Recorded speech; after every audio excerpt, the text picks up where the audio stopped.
Real talk about systemic racism, Muslims in the United States, Islamophobia challenges, experiences, and resources with Dr. Aysha Wazwaz, Islamic Studies lecturer and public speaker, PhD in Islamic Studies, chaplain at St. Catherine's University, and founder of Gems of Light.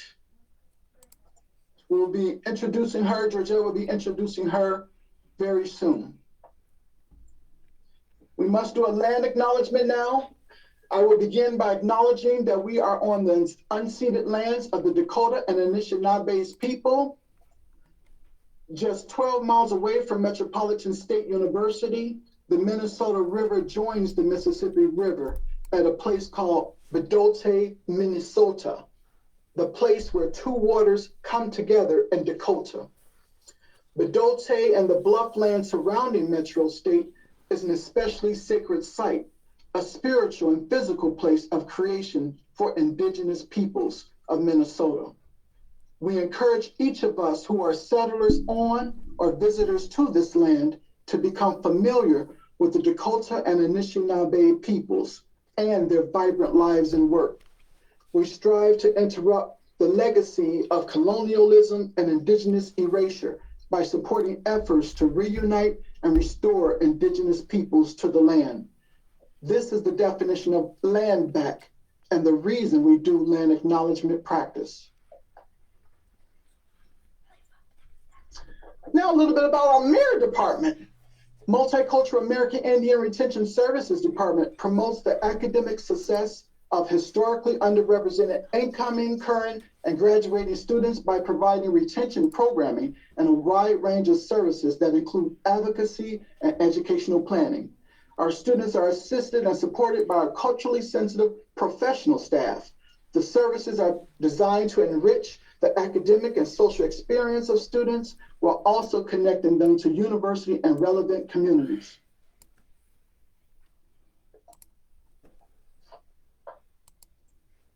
Student success coordinators, we have 6 of them, and we have 1 director. Our director of MIR is Georgette Gray. I also work with our Asian American Native Pacific Islander students. We'll be hiring a person hopefully in February next month or sooner for Black History Month. Our American Indian Student Support Services, a person will be hired hopefully in February as well. Our Latinx and Undocumented Student Support Services, Karina Moreno is one of our, there she is, Karina, she's waiting. Women's and lesbian, gay, bisexual, transgender, queer, LGBTQ Student Support Services. Someone will be working, hopefully be hired very soon in February. And Georgette is also working with that student group, those student groups. And I'm the Black African and African American Student Support Services coordinator. And then we have our Veterans and Military Student Support Services. We have Robert Rivera, there he is, Raymond, our other teammate. All right. What do we do for students? We provide educational planning, provide advocacy and coaching, foster a successful transition and empower leadership capabilities, familiarize students with university, campus, and off-campus resources, provide cultural programming and hold brave spaces, increase intercultural awareness and competency, help with scholarships, grants, and tribal grants, and connect with university organizations and make referrals, among other things. Where we're located, our office locations, most of us are in Founders Hall on the 2nd floor, inside of the Dean of Students suite. And one office is located in Founders Hall on the 1st floor. That's our Women's and LGBTQ Student Support Services. Our hours are 8 a.m. through 5 p.m. Central Time, Monday through Friday. And the MIR Student Success Coordinators are in the office 3 days a week and work remotely 2 days a week. During the COVID-19 pandemic, office hours on campus may vary. If you wish to meet with us in the office, please email or call to schedule an appointment. Here's our contact information via email. And we normally have our name, first name, last name at metrostate.edu. And we also have AANPI students at metrostate.edu, LGBTQ at metrostate.edu, native.circle at metrostate.edu, Black students at metrostate.edu. A Real Talk series background: the Metropolitan State University Mayor Department and the Dean of Students launched a multi-part educational training resource in fall of 2020 for Metropolitan State University community on systemic racism, also known as institutional racism. We had a 7-part series on systemic racism, Real Talk, from fall 2020 and spring 2021. We had discussions about understanding white supremacy 101, systemic racism in industries, systemic racism in the criminal justice system and military, health disparities research, past, present, and future, unpacking systemic racism in corporate culture, confronting gentrification and systemic racism in social work and education, and systemic racism in the United States, immigration past and present. Our Real Talk and Mirror events for fall 2021 and currently for spring 2022. We had our Real Talk, Systemic Racism General Overview. Together we can hashtag Stop Asian Hate. Real Talk about systemic racism, law enforcement, policing in Minnesota with a panel discussion. Dias de Muertes, our rituals and traditions. Okay, we did that over there in November 1st, 2021. Metro State Veterans Day celebration, navigating the pandemic, Black Lives Matter, the 2020 elections, anti-Asian hate crimes, and the George Floyd murder while being Hmong in Minnesota. Real Talk, the role of art and artists in resistant movements, our MLK planning team for MLK celebration, and sweet potato pie comfort baking service project that just happened last week.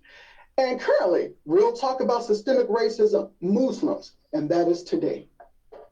So thank you for joining us again. Upcoming Black History Month events, Black Perspectives, honoring our Black faculty at Metropolitan State University with a panel discussion. Dr. Willie Winston, Professor, Human Services, Dr. Derek Krim, Professor for Alcohol, Drug, and Counseling, ADC, Undergraduate Program, Human Services, Dr. Denise E. Williams, Dr. Do, Professor, College of Management, Entrepreneurship, and Human Resources Management. It will take place on Thursday, February 17th, 2022, from 1:15 until 2:30 p.m. Central Time.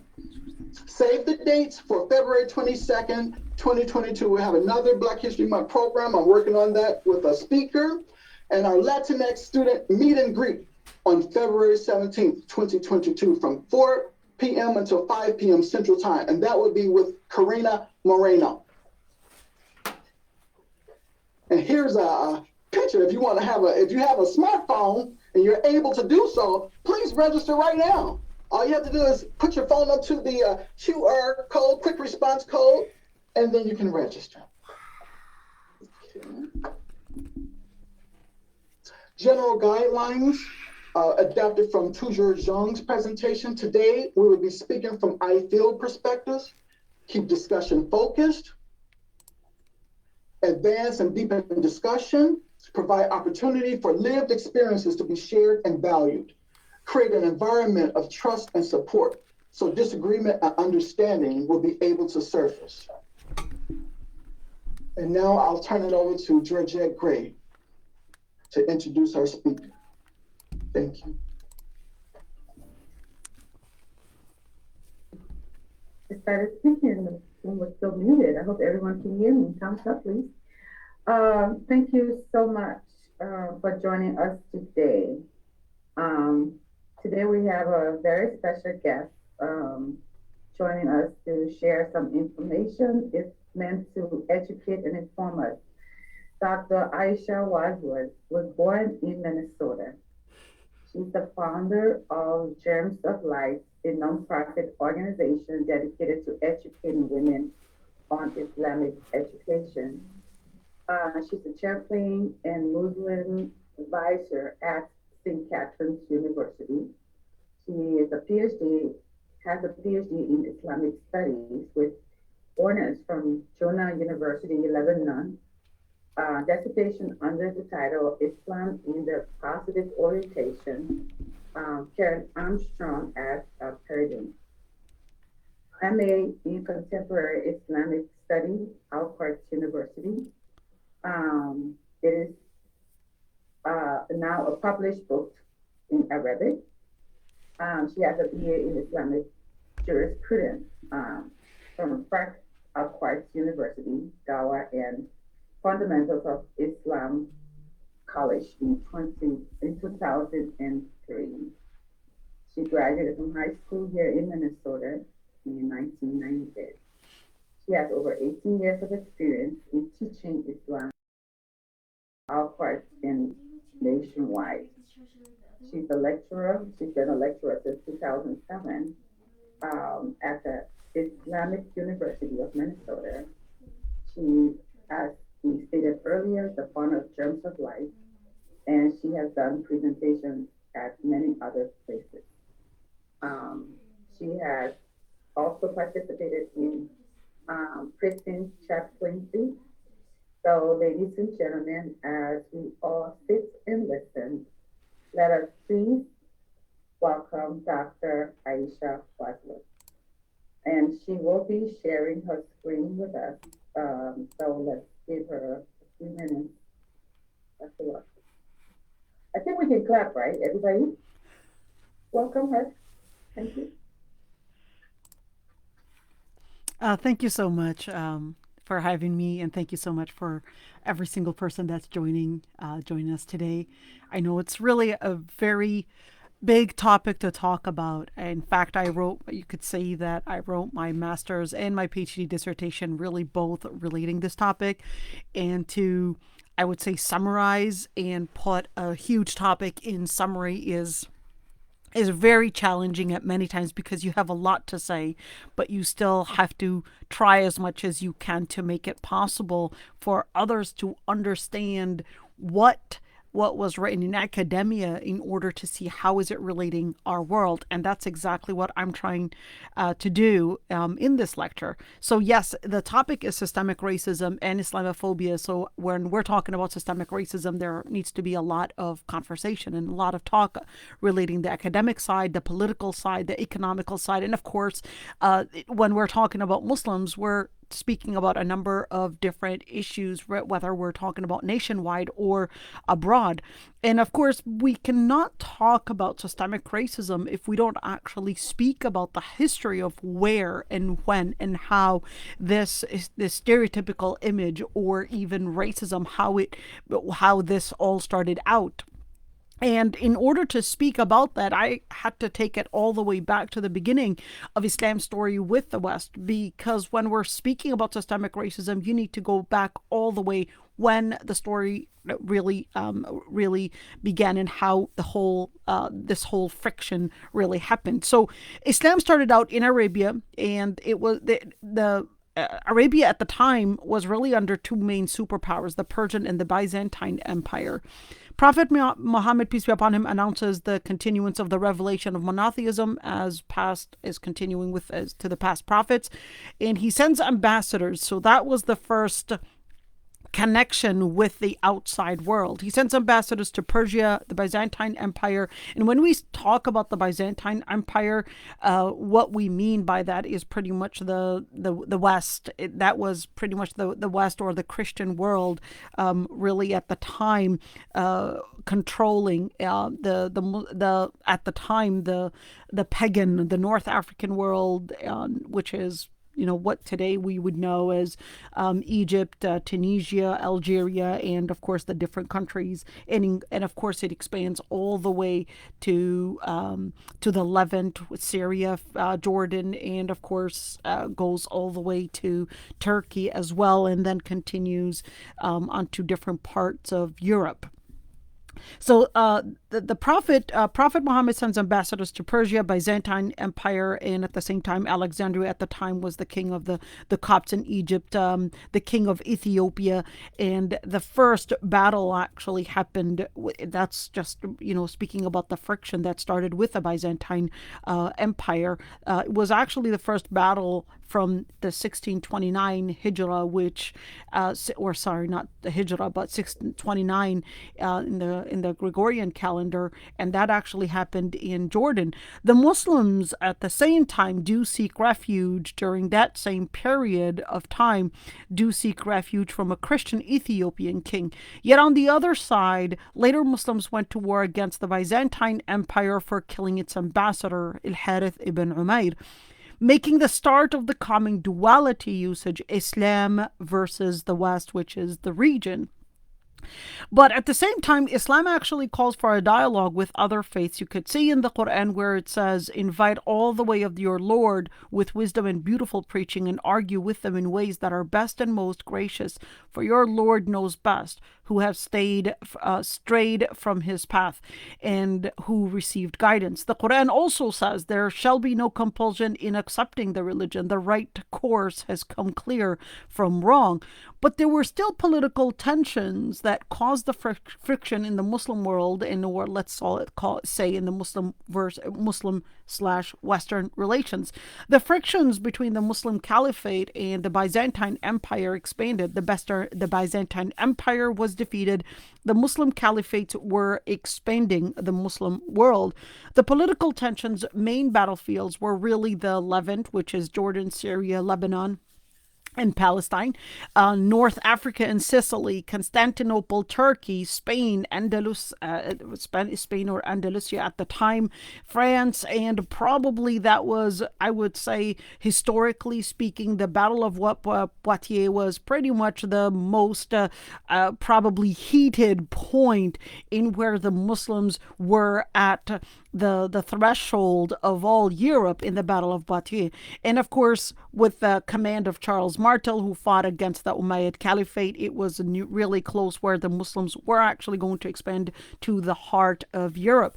The Crusade Wars were given a religious label and a religious motive and head towards Jerusalem in 1095 and till 1291 and actually control that area with, of course, the different powers and the different money that was actually sent to the Crusades to control the areas in Egypt and the Levant.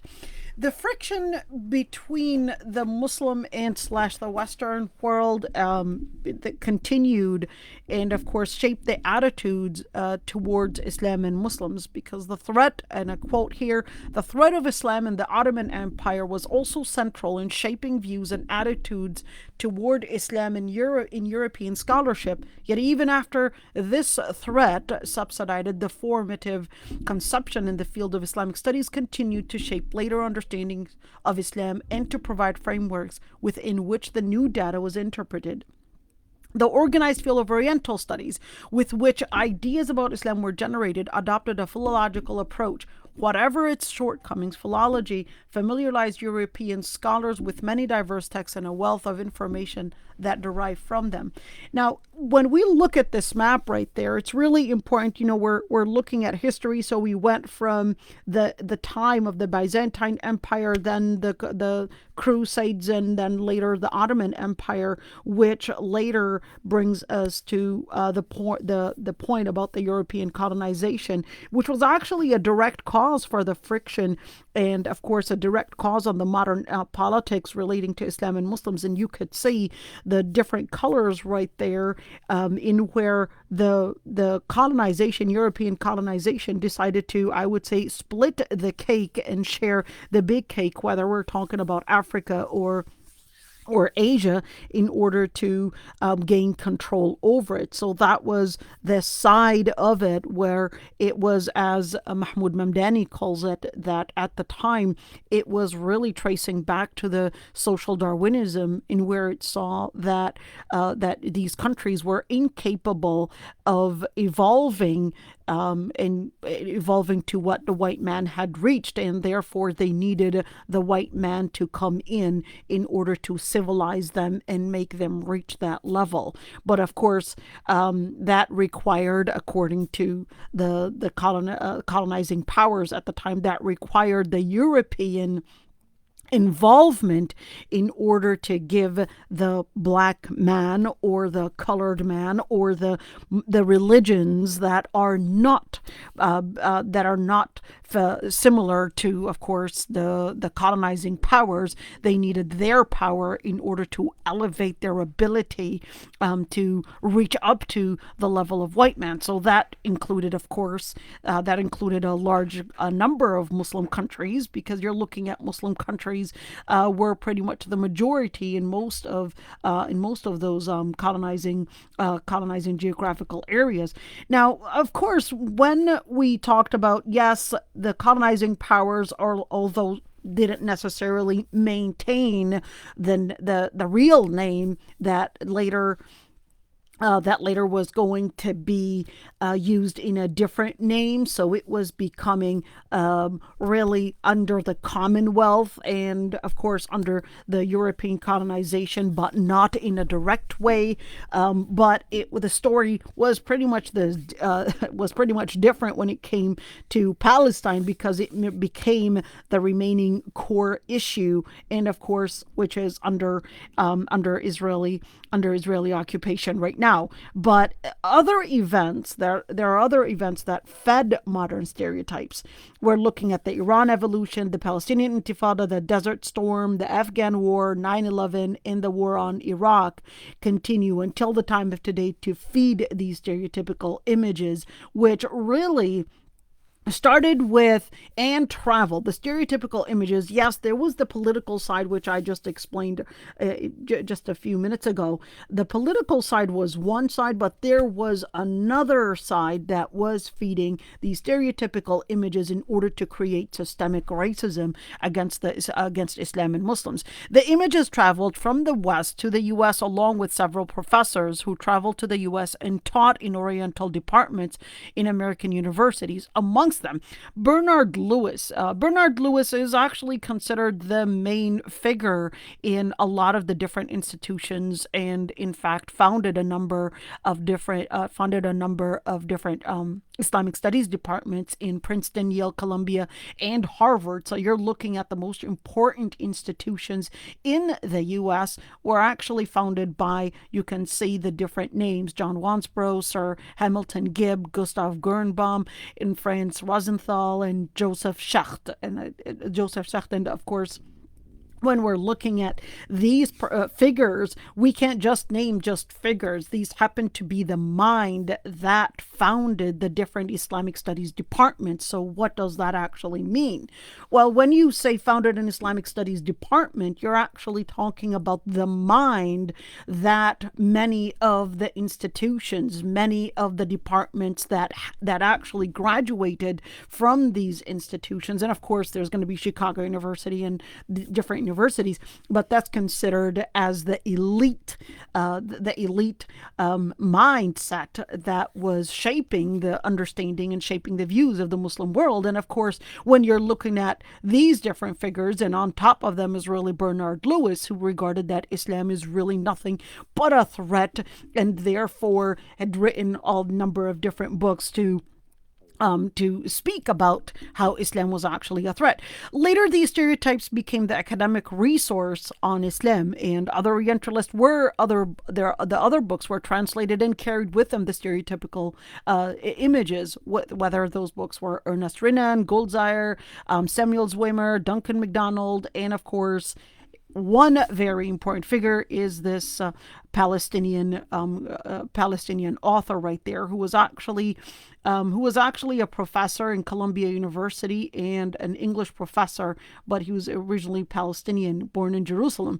And the books that Edward Said had written had actually revealed the ties between Oriental studies and the Western imperialism. And of course, when we speak about the writings, it's really important to understand that resources determine your knowledge about Islam, or resources determine your knowledge about any world. And Western academia really failed to specialize in Islamic studies due to, one, regarding Western culture as the paradigm to measure other religions or even other cultures. The classical Arabic language, of course, was also an obstacle to further understand the resources on Islam. And of course, the most important part was really the political and economical motives that determined the premise, how other nations are studied and viewed. And later, of course, it wasn't just, at one point it was the Western Christian combination, but later it became the liberal secular cultures, and the postmodern cultures became the paradigm that other cultures were judged by, and then that determined the scale of how educational or how educated or backward or barbaric or civilized, or even how they should be treated, whether human or inhumane, and what is supposed to be human or inhumane. And of course, the purposes for studying the Muslim world in modern academia, you're looking at here I quote, the center paradigm here, despite all the talk about the social sciences, that the Islamic world formed an unchanging cultural unity, and the historical changes can always be explained by reference the fixed trait of this culture. And studies were done by think tanks who were in direct contact with the Department of State and the Pentagon, or ministries of foreign relations in other Western countries. The images still perpetrated in the media and schools for political purposes to create an environment of fear from Islam and Muslims. Now, Islamophobia is really deeply institutionalized in political campaigns, media and news coverage, movies, think tanks, just like RAND, American Enterprise Institute, heritage foundations, and of course in schools. So how is it in Islamic? How is Islam stereotyped in political campaigns? Well, number one, in order to gain support from the masses, an enemy is the tool used. And in order to unite a group of people towards an agenda and seem to be the quote unquote hero that will do whatever it takes to protect the people from an enemy that will target their life, their way of life, and all the things that protect their survival or economical interest. Of course, the political campaigns usually find Islam and Muslims as the best enemy in order to unite and do the job for them. And of course, to gain mass support, Muslims are introduced as the dangerous threat coming from the outside and inside. Islam is introduced as the danger to freedom, modernity, human rights, free trade, and freedom of thought. And different administrations have debated on how hawkish they should be towards Islam and Muslims. With the media coverage, it really is pretty much the same, because it starts acting as, I would say, the microphone and the amplifier needed in order to speak on what the political campaigns want to be covered and how they want to motivate the masses to a certain or towards a certain image. And of course, in order to feed certain feelings towards one political need or even economical interest. The media coverage, along with the political campaigns, such as the call for a Muslim ban, normalize discriminatory attitudes and create an atmosphere within the institutions that pave the way to make such behaviors as legal, acceptable, and ethical to be carried out widely within the society. And that's why you would see Islam in media and politics, where Islam is presented as a threat to humanity, as a threat to peace and world security, and of course that Islam was spread by the sword. In other words, it's going to be spreading to you if you don't stop. If you don't put a stop to it. And of course, it's really hard to actually bring about a full coverage of what every single media outlet is going to be saying out there. But one thing that's probably, interesting to look at, and where New York Times portrays Islam and Muslims, according to one study, more negatively than alcohol, cancer, and cocaine.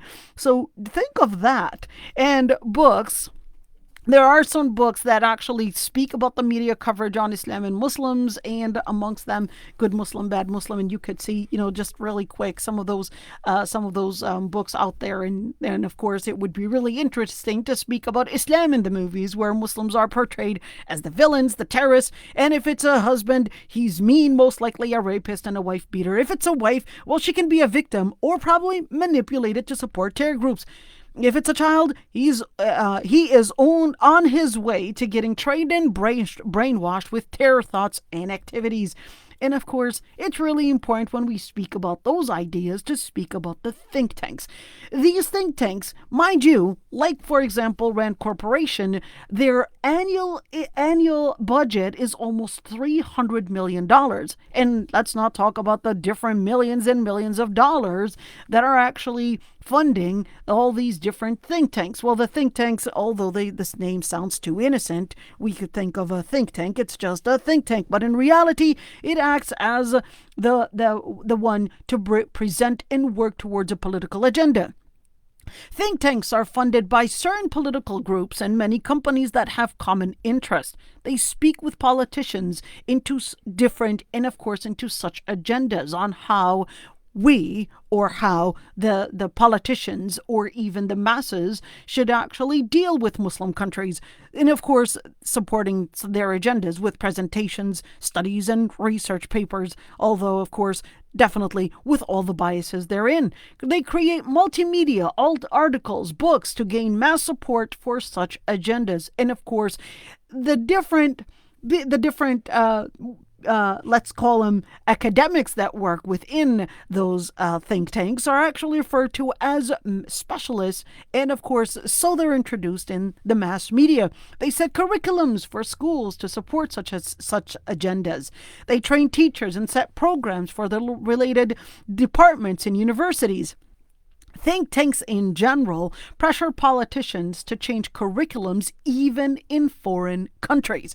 Mind you, even in foreign countries.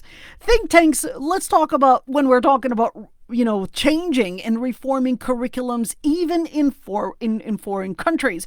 The think tank, let's look at Civil Democratic Islam, in where Cheryl Bernard lays out what Islam is in her book and why is it important to speak about Cheryl Bernard and Civil Democratic Islam. What's really the point? Well, Civil Democratic Islam was actually considered the agenda, the book that Cheryl Bernard wrote and is part of Rand Institute, which we just talked about right there, Rand Corporation.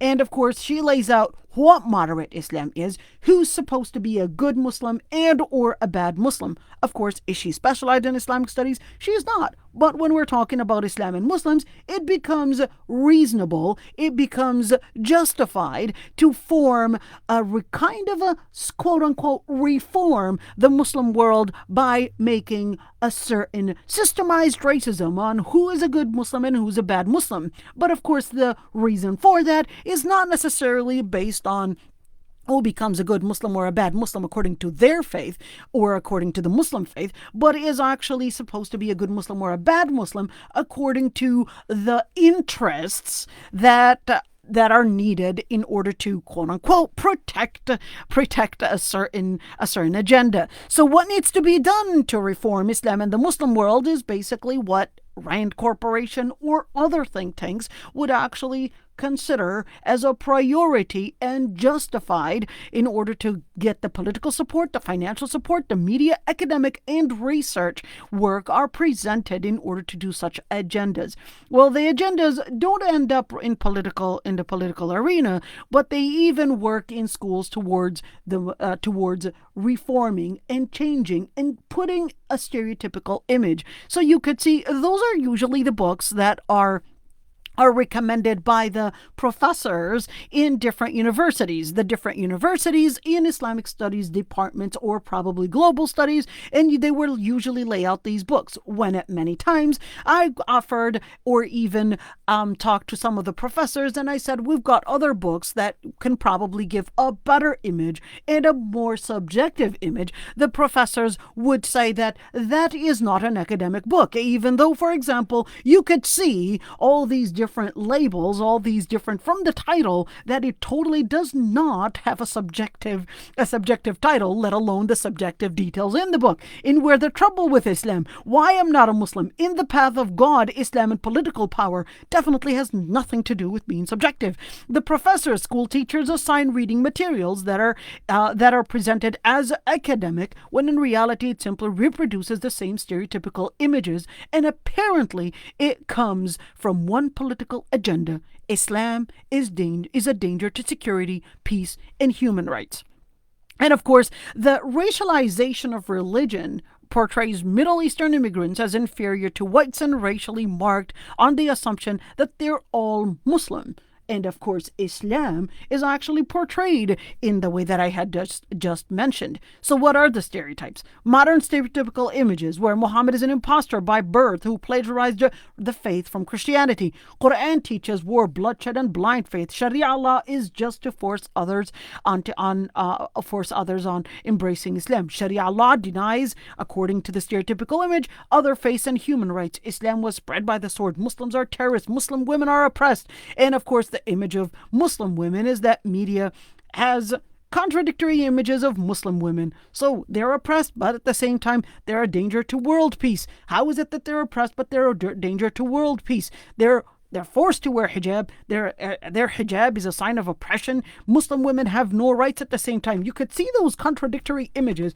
So are they oppressed, or are they a danger? Are they oppressed, or are they really needing and deserving protection? So FGM is a Muslim practice as part of one of those images about Muslim women. Women are forced into marriages that they don't want. Women are not allowed to get an education. Women cannot be in a political authority, or women are subjugated by men. And it's worthy of mention here that feminist view and definition of what women's rights are is the paradigm used to measure Islam's level of tolerance and respect for women's rights.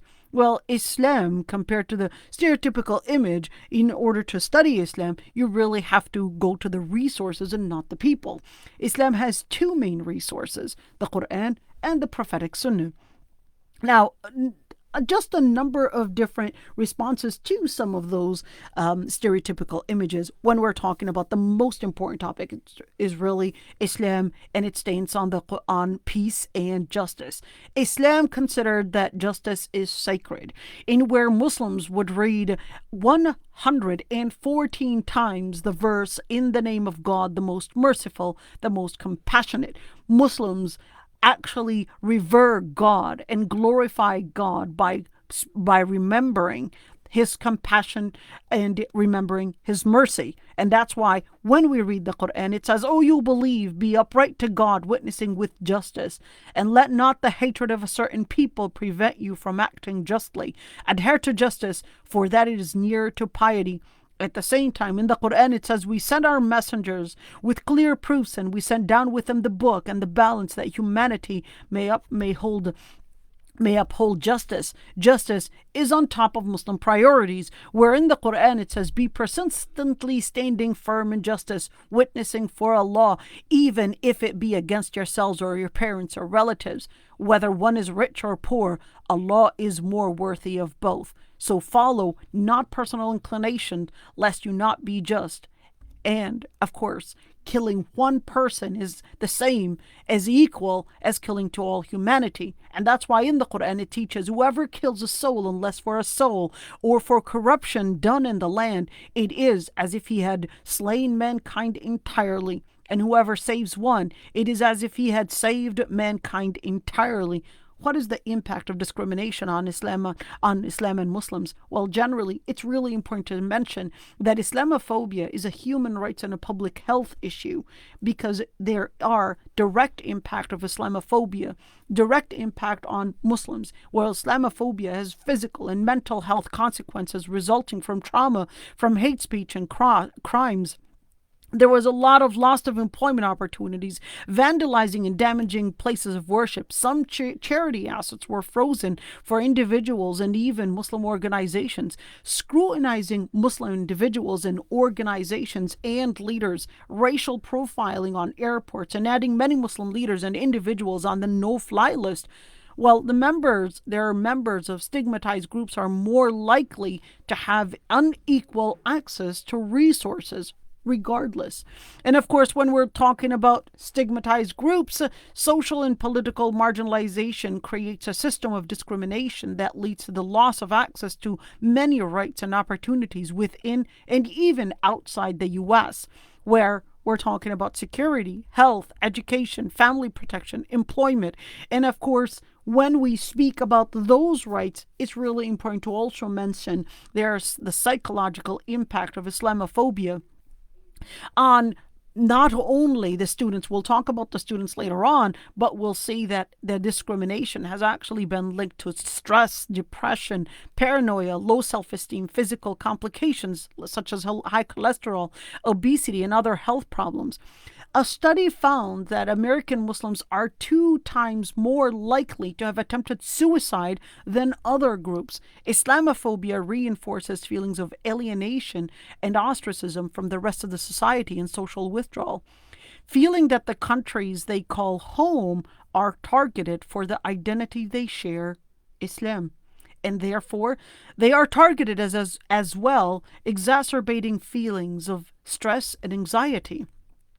The impact of Islamophobia on Muslim women, where people usually associate terror with hijab, Muslim women experience the most hatred, making them feel hated, feared, ostracized, cornered with questions, excluded, and not getting the same advantages and services as others. All the above does lead many women to preferring seclusion, staying home, fear of speaking, fear of being cornered with questions, and sometimes not even being able to answer those questions because they are more of in an interrogation than actually an inquiry. That feelings of anxiety, sadness, fear, trauma are many common things that Muslim women, and especially women with hijab, are actually facing. The impact of racism on students, and of course, as a chaplain at St. Catherine University, there's really a lot to say in this. Lowered sense of belonging to a school in where feeling alienated, disliking school, feeling cornered, identity confusion, the confusion about whether it's a home identity or school lifestyle, social withdrawal in and out of peer groups, and of course that has the impact on lower academic outcomes. When we look at, and I would like to right here just pause for a second, it's really sad to mention that even when one will actually try to defend a lot of the Muslim students on campus, although, yes, I have a lot of support at St. Catherine University to support the students, but at the same time, I must admit there was some, I would say, bullying from probably faculty at times when it came to the subject on Islamic studies, even though they're not specialized in Islamic studies, but at many times do actually, I would say, feel that they have the right to speak on Islam, even though they might be specialized in theology or probably specialized in philosophy. But unfortunately, when it came to the topic of Islam and Muslims, not considering specialty is a very common behavior. The political impact of stereotyping images in the United States, Muslims have been included in an immigration ban, harassed on college campuses, and experienced racial profiling. In 2015, hate crimes against Muslims and Arabs arose by 78% to an all-time high. In 2015 and 2016, assaults against Muslims in the United States surpassed the modern peak reached after 9/11. Support of wars on Muslim countries, and of course, not revealing the political and of course the economical interest that are actually the major motives behind these wars is usually presented as if it was a justified war just to protect people's freedom. And of course, association between Islamophobia, health outcomes, and sociological determinants of health where we're looking at research explicitly links discrimination at multiple levels to poor health.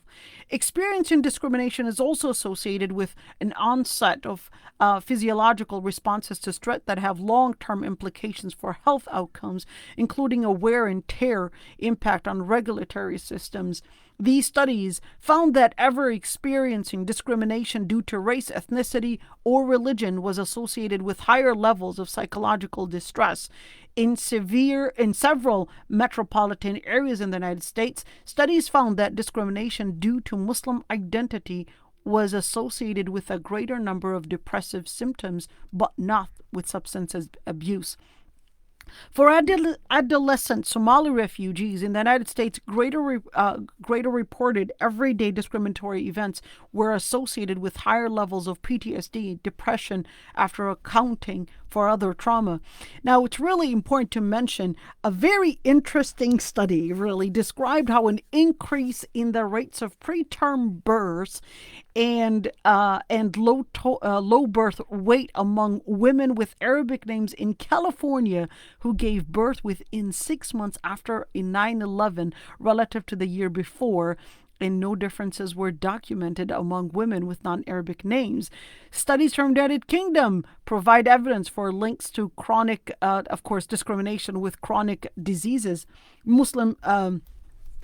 When we're looking at types of racism that Muslim students might actually face on campus, and where we're looking at verbal racism, verbal abuse, name calling about race, Islam, or Muslims, making jokes about Islam or Muslims, and many times displaying offensive characters, movies, posters, graffiti, or even people known to displaying certain remarks. Repeating stereotypical or hinting such stereotypes with Islam and Muslims, such as the N-word, such as the N-word is known to give a certain image connotation, is really similar when ISIS, Hamas are used in order to give a connotation of a terrorist. Cornering someone with questions about others' behaviors that may share the same religion, and of course, many times, it is actually more of an interrogation type of question. Behavioral racism is also very common, with violence, spitting, pulling hijab, making body language to condescend others' faiths, such as hijab, prayer, or treating people differently, whether putting them last or in front of the line. Asking them to uncover while others were not asked the same. And, I forgot to actually put one image of myself in where I was actually asked by Michael Smerconish on CNN in order to join his program. And Michael Smerconish, of course, the people that were coordinating between me and them, they called me and they said, we'd like you to wear a different type of a color of the facial and the head covering. And I asked, what color do you want? And they actually asked me to wear black. And I said, I don't normally wear black, but why black out of all the colors? And she said, it looks better with the lightings on camera. So I agreed, but when I went to the studio and I sat on the chair, they told me that yes, they're going to have me talk on the show, etc. But when I actually appeared in the studio and the countdown 10, 9, 8, 7 going to the number 5, that's when they said, cut, we can't have you on the screen, we can't have you on the show. And of course, the reason why, I actually showed up in red color and not black.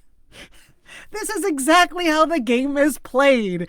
They want you to appear in a certain image in order to enforce a certain stereotype. Social racism, asking interrogative types of questions regarding political stances or matters on religions that may be personal.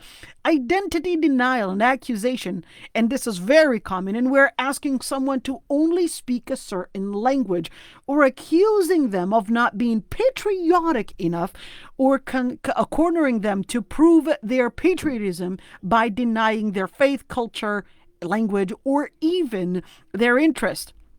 And of course, questioning and doubting one's identity and belonging based on their choice of language, political stances, and religious choices is actually a form of social racism. When we're looking at Islamophobic racism as a strategy, you could see that a lot of it, the white fragility, in order to, of course, in order to empower or, of course, disempower the person, it's really in order to feed and, of course, support that white fragility. And, of course, racism in order to exclude others, that motive is really racism. And, of course, liberal capitalist postmodern hegemony by manipulating the masses into a narrative of the other, as that is Islam and Muslims, and political and economical interests by creating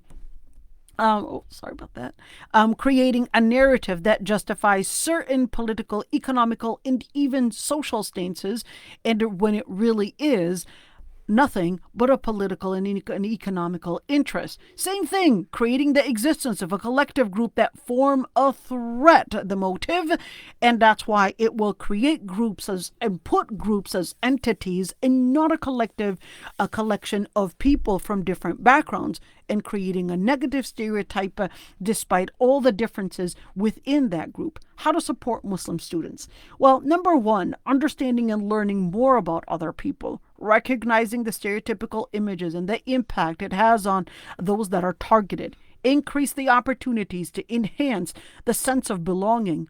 Helpful coping strategies is really important to use, such as asking the students before questioning them in public whether they feel okay being asked those questions. Support the development of resilience and leadership within the students that are marginalized. Social action also needs to be done in where support the right to express their difference without feeling alienated. Provide them with ideas on how they can express themselves and speak about their identity, and support and encourage the victims to report the incidents and to raise awareness and ensure the protection of others. Now, it's really important to give some scenarios. So I decided to choose some scenarios and how it's really common Islam and Muslims are usually brought up. And of course, it usually comes in with political traumas and political situations. For example, a Palestinian student was sad hearing about an Israel bombing Gaza.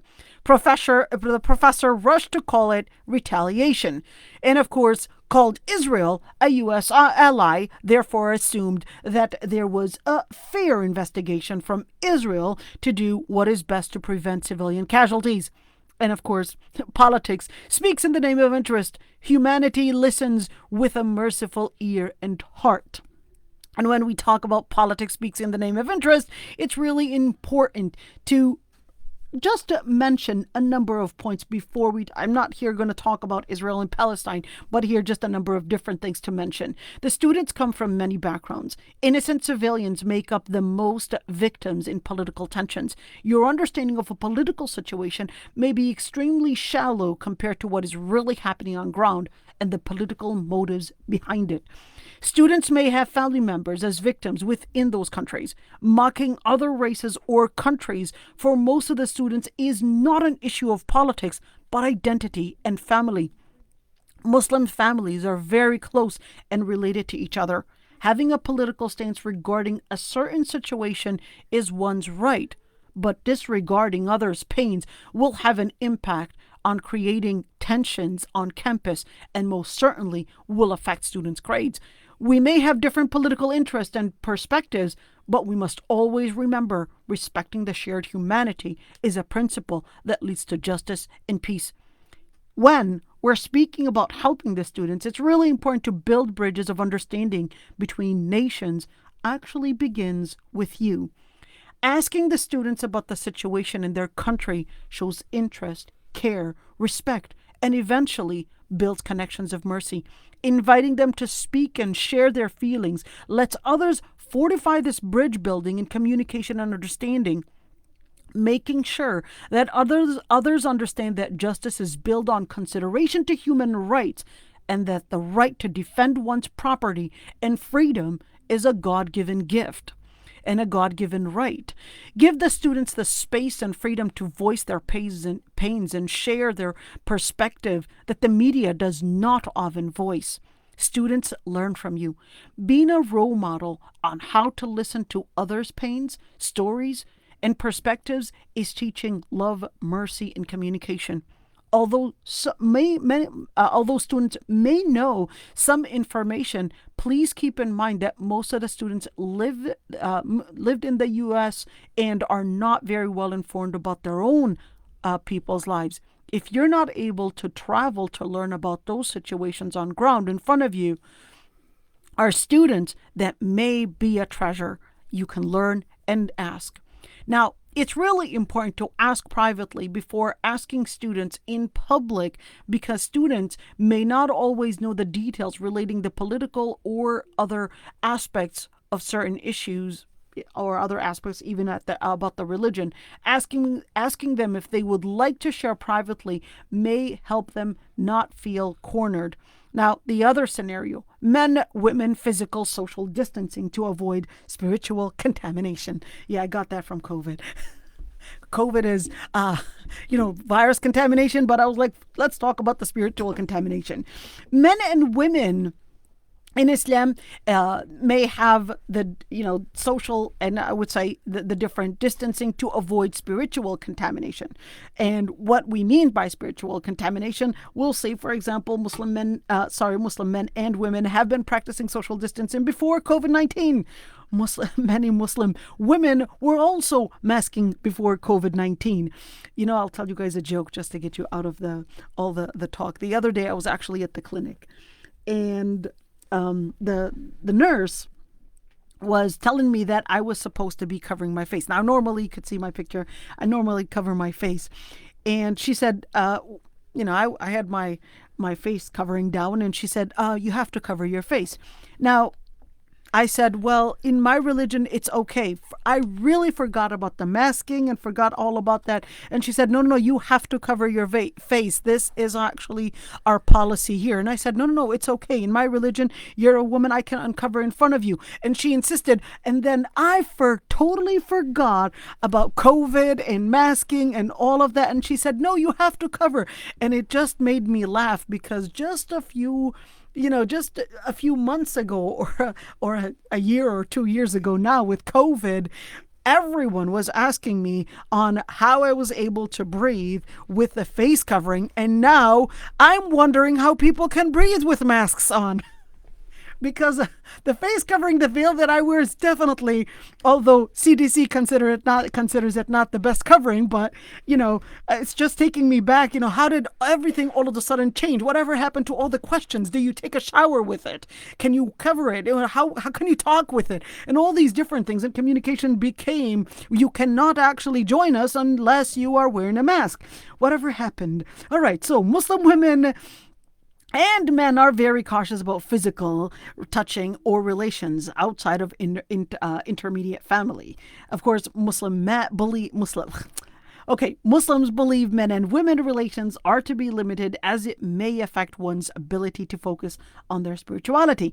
And that's why the understanding of a Muslims, I called it spiritual protective equipment, not PPE, but I put an SPE. All right, so you could see that Muslims' SPE, spiritual protective equipment, you could see it kind of looks different, but really similar. Well, it's very similar in different ways.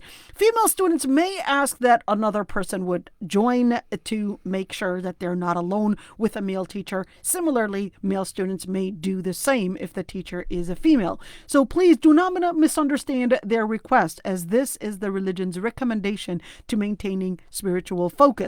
Physical touching is highly discouraged between two separate genders. Touching may include handshakes, patting, hugging, etc. Covering in front of the opposite sex is mandatory and practiced by most Muslim women. So I put actually the different types of covering, which I actually got from just Google. But head covering is known as hijab, and the face covering is known as niqab. You could see I put in the rest of the body covering is abaya or jilbab. Scenario 3, the religion that you knew is not the one that others necessarily know. People have different ways of perceiving truth. People have different faiths. Studying other faiths may require more than learning excerpts from religions or scriptures. And learning and becoming an expert on Islam requires more than just reading translated text. Translations are not always accurate and often taken out of context. Islam as an academic specialty is very rich, complex, and requires a lot of studying the Arabic, Quranic, and Hadith studies, and of course, legislature and studies in history. So be careful in depending on your academic study in other fields where Islam happens to be a subtopic. Misinformation and its impact, of course, on students, where it's really common where many statements may be presented as subjective and non-offensive, yet statements that include claim that the Quran is plagiarized from other religions or containing statements that are spreading terror or they are inhumane or attacks on the Prophet, peace be upon him, or mocking the Islamic legislature or presented as inhumane are all forms of very offensive language to Muslims and may create heated debates or perhaps other ways that students may actually express in how they reject such an attack on their religion. So respect is the foundation of justice. It is important to note that every one of the statements mentioned previously is an opinion that requires specialized subjective or objective studying Islamic studies. Respecting others' faiths and of course those that adhere to that faith is actually the easiest and safest way to create warm and loving environments. Well, how to deal with Muslim students. Ask them what makes them more comfortable. If you're not sure of something, please contact the chaplain for further information. You can contact me as well. I'm available on social media. You can also contact the Islamic centers and actually ask them what's the most appropriate way to deal with such matters. And of course, it's really important to mention that a preconceived image of the superiority of Western liberalism and therefore the inferiority of other philosophies and religions, it really happens often, and it is the same concept as the inferiority of other races that resulted in colonization, wars, and of course, slavery. And when we're speaking about systemic racism, it's really important to mention that when we speak about the concept, the ideas, the motives, just as it affected social justice and economical injustices and social injustices throughout history, it's really important to also realize how the image traveled, what political motives are out there, and how many times we can engage in systemic racism, we can engage in different harms to other people when the real motive behind all that was really political. You may not be aware of the motives that passed on such images and passed on such feelings, but it's really important to learn more about other religions, and here I'm speaking about Islam. So I'd be happy right now to actually answer any question related to the topic, or pass it on to Burnett or Berna, and I'd be happy to answer all the questions. Thank you so much, Dr. Wazwaz, for such a very detailed information sharing. I know you do have a lot of slides and more information to share. At this time, we're going to open it to everyone here. If you have questions, we have a 31 now, so I think you can unmute yourself and ask your questions, because I think I put a note in for people to type in their questions, but nobody has.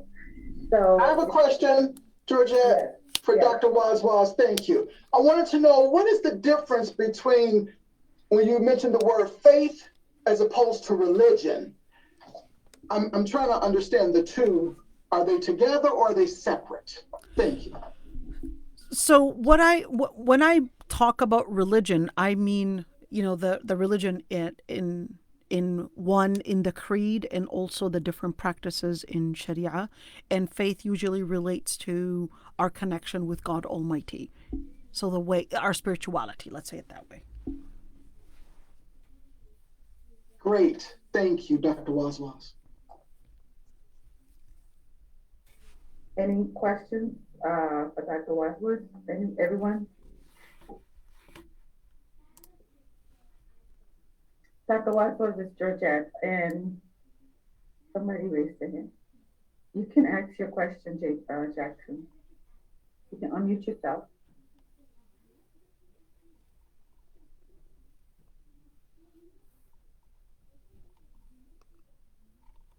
Oh, it's not letting you unmute yourself. They have to ask permission to unmute Georgette, so Yeah. there you go. All right, good. Yeah, so my question just kind of relates to what are the kind of like the cultural differences across the spectrum of Islam there? Because I know that there's at least two different big primary followings inside Islam. And is it different from, say, like Egypt to Iran? Just kind of curious on that. That's a very good question. So I think I'll answer it in different ways. Number one is that when we're speaking about the practice, this is actually relating to what is called Sharia law. Although the word Sharia law, with the media stereotyping the word Sharia law, most people would think of it as chopping hands and chopping heads and all that stuff. But it's actually not that way whatsoever. Sharia law generally acts as the general principles that defines Muslims' behaviors with themselves and others, including international law.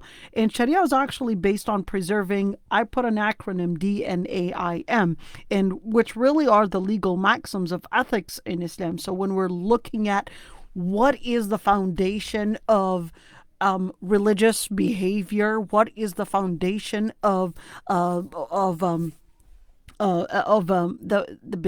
let's say Muslim interaction, it really is protecting and preserving spirituality, preserving the life of the individuals and even others, preserving the mind of self and others, preserving chastity and family, preserving wealth. So when we're looking at each and every single one of these, the whole concept of Sharia law is really this acts as the DNA really of Islamic law. And I'm actually specialized in Islamic law, so this is not me putting in a rhetoric, but this is actually taught in Islamic law. This is the foundation of Islamic law. So whenever we speak about Islamic law, we always turn to this legal maxim in order to explain it. As for the other part of the question, I'm just going to right here probably take it to, let me just see how hold on, let me see if I can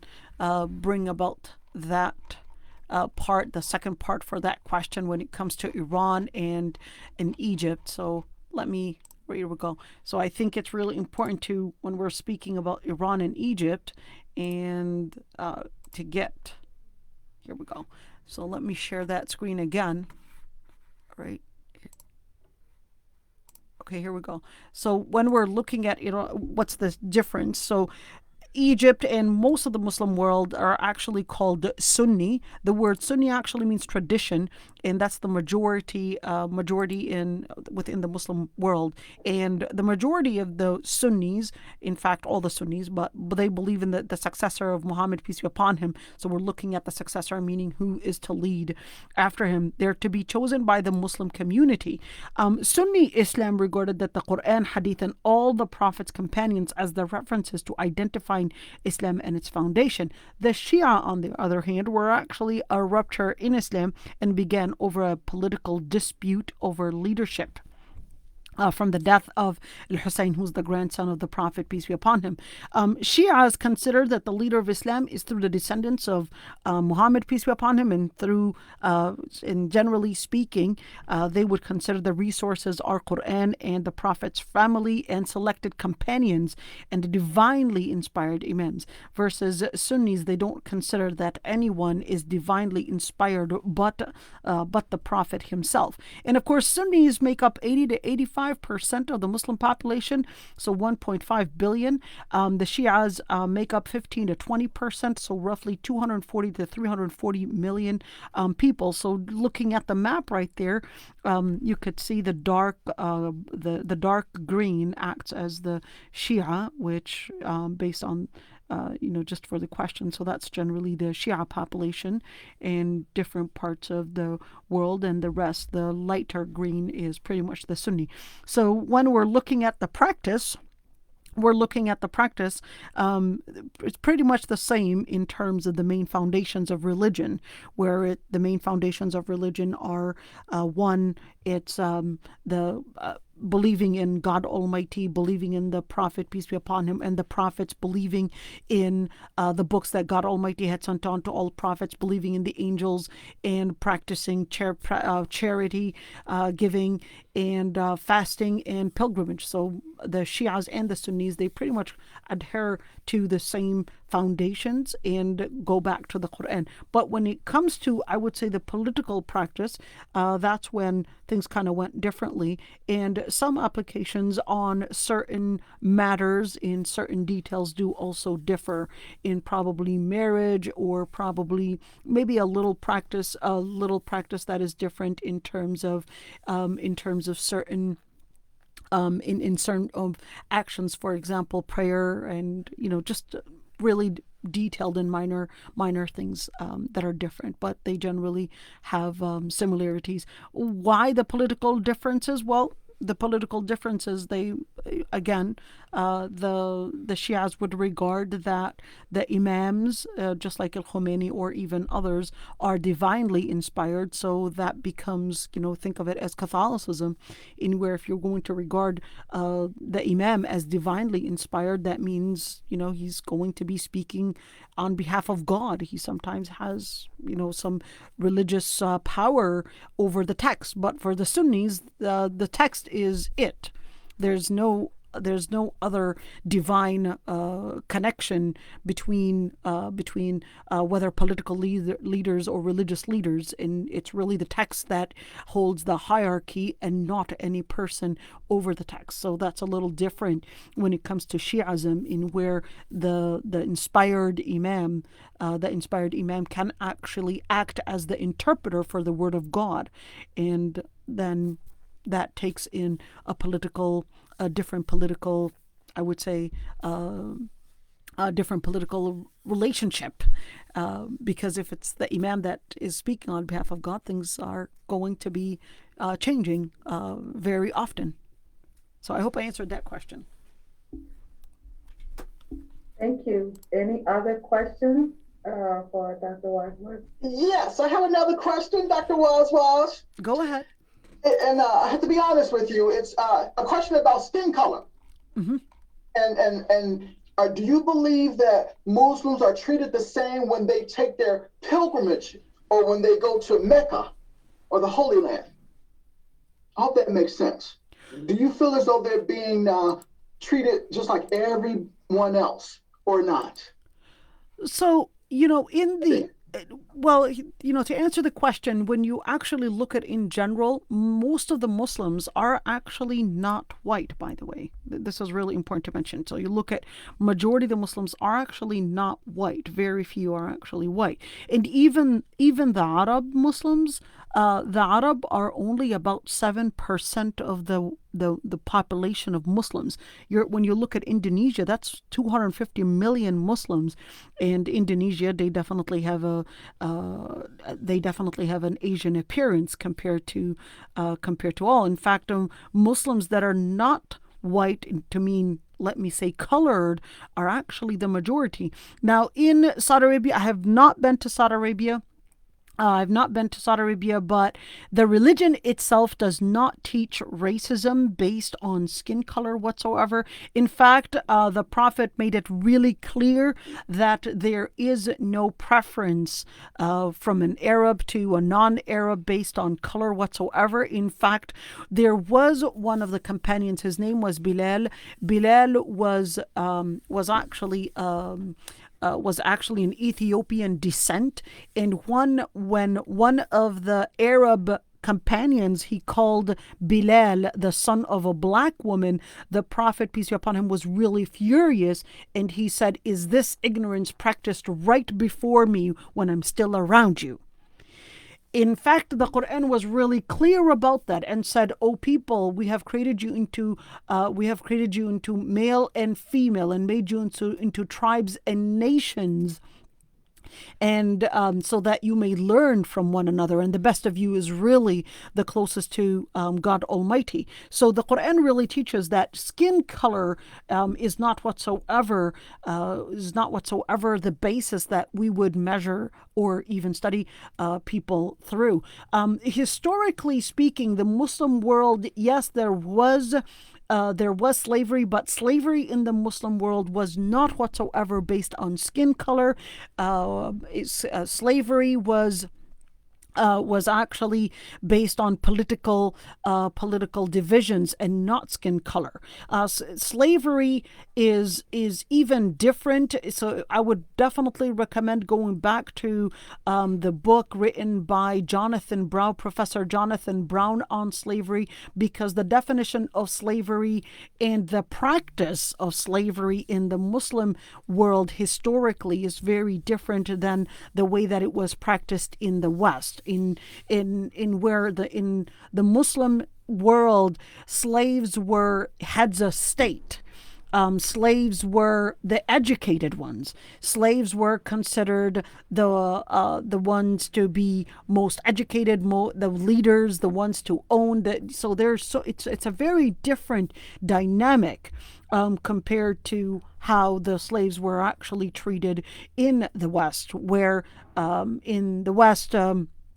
If you actually go back to the book, it's called Servants of Allah by Sylvie Dio, and she writes in details about how the African Americans were forced to change their religion, or even given a specific type of a Bible that enforced slavery or even that enforced being subjugated and accepting to be subjugated by the masters and the white masters, and how even the image of Jesus Christ was actually changed to be, looking more of a white, blue-eyed, blonde man, when, of course, being from the Middle East, definitely he was not actually looking like that.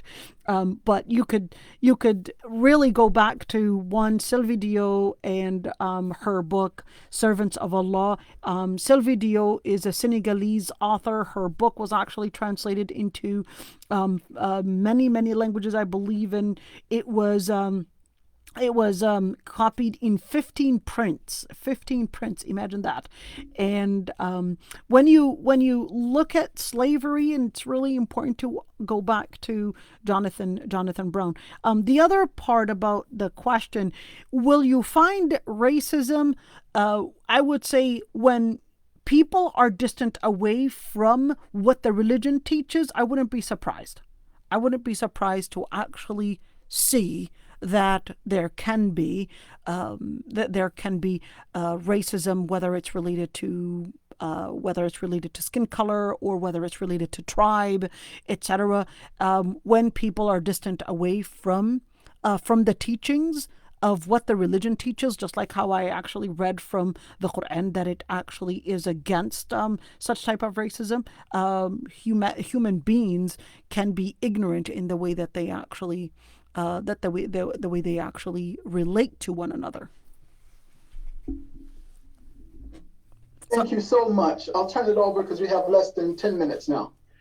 Turn it over to Jojo. Thank you, Dr. Watson. Yes, we do have less than 10 minutes going. Actually, we have 8 minutes. Dr. Wazwaz, thank you so much for this. There's another question, Georgette. Yes, I'm not wrapping in the chat. I wanted to bring it back to Metro State, but there's a question here in the... Would you happen to know about why China is discriminating against their Muslim minorities, their Uyghurs? Does Islamophobia exist in some Asian countries? That's the question that was asked. So wrap that up. Right. So when we speak about Islamophobia existing in those other countries, I'm really not familiar with the discourse used there. But generally speaking, political interest and economical interests are definitely always the method or let me say the reason that is really the motive um, behind stereotyping any group. So the political interest and the economical interest that China has in the area that the Xinjiang are actually living in, being rich in a lot of the different minerals and a lot of the different needs that, of course, expanding economical interest of China, it definitely needed, and what I mean by needed, meaning politically, and that's the agenda, in order to separate and in order to control the resources. It basically used the same system that even the West has used before. So in Asia, and same thing when we're talking about India, you're seeing racism there happening against the Muslims, even though the Muslims are almost 200 million in India, but also face the same type of racism. What is the discourse being used? I have no idea. I'm not, I have not researched. I don't speak those languages for me to research what the media is actually teaching about Islam and Muslims in those areas. I don't know. It would be really interesting to actually study how different and how similar is it from the Western stereotypical images. But you could see I speak English. I don't speak not Chinese, not Mandarin, and definitely not Indian. So I don't really know much about how different or similar such stereotypical images are. But one thing that we do know that when any country wants to gain political power over another, it always uses this agenda of creating a scapegoat and creating a victim of itself, and giving the justification to itself by shaping an image for who it wants to target, as if they are the enemies that are against their rights. Okay, thank you. We have one last question. And as you wrap it up, I would love for you to please share a little bit, because we have our Metro States is intended to really educate and inform us and give us some ideas on how we can better serve and understand our students from various backgrounds, especially our Muslim students that we're talking about today. There was a question asked: under Islamic economic system, how different would the resources be or would be run? So that's a very that's a very big question. When we're talking about economical system in Islam, there are certain things that cannot be privatized. The things that cannot be privatized are the three main things, which are energy, food, and water. These things cannot be privatized. This is really important to mention. So the economical system is actually in support of free trade on certain conditions, in where the goods do not harm people's spirituality, do not harm their mind. So alcohol, for example, alcohol and drugs are those things having the effect of contaminating and, of course, intoxicating the mind, would not be considered as part of a free trade. In fact, it is considered that it's harming people. So therefore, whatever harms people's minds, families, so pornography would not be something that would be considered as part of free trade, but giving, of course, or anything that would harm family as well, or even people's chastity, would also be not considered as part of free trade. And of course, how the money comes in and how the money is spent, in where Islam is extremely strict on interest, because it regarded that interest is actually a way of bringing in and enhancing slavery. interest was one of the major things that Islam waged a war on because of the direct contact and the direct way of how it leads to slavery. So when we're speaking about systemic racism, Islam regards that part of freeing people from systemic racism is ensuring a just trade that does not involve subjugating others, and that includes ending interest. So in Islam, when we're talking about economical trade and economical let me say regulations in Islam, that's a very big topic to talk about. So I'm just summarizing it in these points.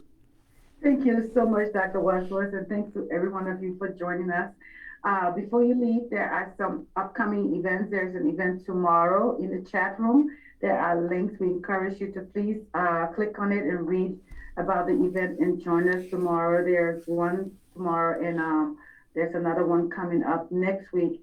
After this event, you will get an email from our Zoom link that will provide you a quick short survey. We ask and encourage you to please give us your feedback through that survey. I want to say thank you to Dr. Wazwaz. Thanks to our Assistant Provost, Bobby Anderson, is here with us. I see also our Vice President for Equity and Inclusion, Dr. Josefina Landrew is here. Our Dean of Students, my boss, I have to. Maya Sullivan is here. And if you're a Metro State student, I want you to give me a thumbs up. I just want to see how many of our students join us today. Awesome. If you can click the button, thank you. Thank you so much for joining us. Dr. Wazwaz, I want to say thank you. Bernadette, the mayor team, everyone, thank you so much for being a part of this event. We will have more of these. The intent again was really for us to get some information, and I'm sure we've all learned a lot today.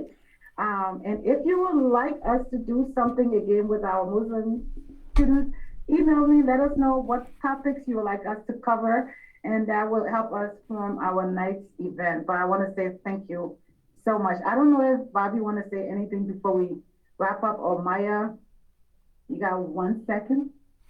You can unmute yourself. Anyone? Maya, you want to share or say a word or two? So, yes. I will just say thank you, Dr. Wazwaz. Thank you so much for attending tonight and sharing just the depth and breadth of your knowledge and expertise. This has been so informative, and we so appreciate it. And thank you to everyone who has been participating, whether in person or through chat, and for the wonderful questions. I think this is a great step forward, and we will continue to work with all of our Muslim students to, as Georgette said, please let us know if there are other topics of interest, students and staff alike. We definitely want to be able to help inform others on campus and help understand the racist systems and processes and culture and environment in which we all operate, and how we can work together to continue to improve that. So thank you all so much. Thank you. Thank you so much. Thank you so much for having me.